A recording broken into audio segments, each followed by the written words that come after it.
Mga tauhan sa Florante at Laura. Sa tulang pasalaysay na Florante at Laura ni Francisco Balagtas, mahalaga ang bawat tauhan sapagkat sila ang nagbibigay buhay sa daloy ng kwento at nagpapahayag ng mahalagang aral sa lipunan. Sa pamamagitan ng kanilang mga kilos, paniniwala at desisyon na ipakikita ang mga temang tulad ng katapatan, pag-ibig, pagtataksil at katarungan.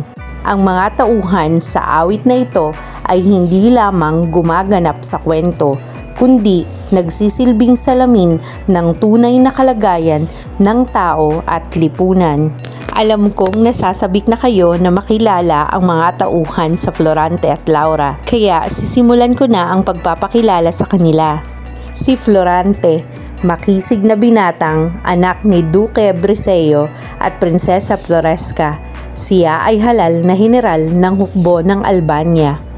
Laura, siya ay anak ni Haring Linceo.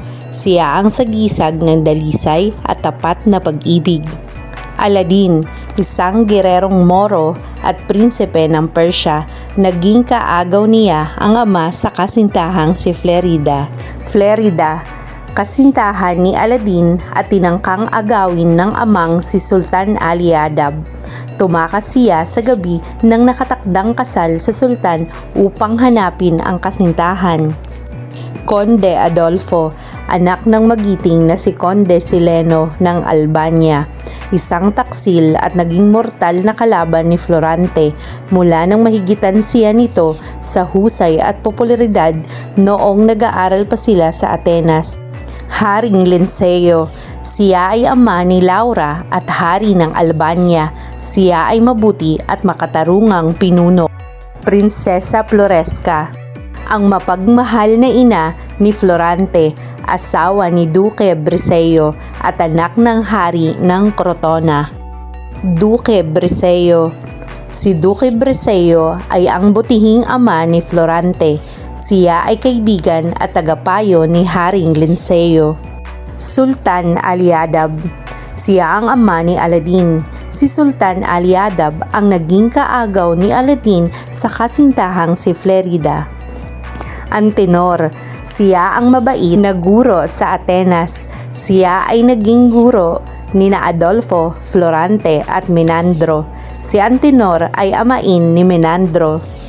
Menandro, siya ay kaklase at mabuting kaibigan ni Florante. Si Menandro ay naging kanang kamay ni Florante sa digmaan.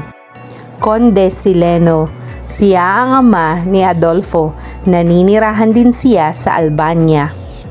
Menalipo, siya ay pinsan ni Florante. Iniligtas niya ang buhay nito mula sa isang buitre noong si Florante ay sanggol pa lamang. General Osmalik, siya ay magiting na heneral ng Persya na namuno sa pananakop sa Crotona, subalit natalo at napatay ni Florante. Meramolin, siya ay isang heneral na Turko na namuno sa pagsalakay sa Albania. Emir, siya ang gobernador ng mga Moro na nagtangka ng masama kay Laura. Maraming salamat sa panonood. Sana'y may natutuhan kayo at makatulong sa aralin ninyo ang video na ito. Hanggang sa muli, paalam!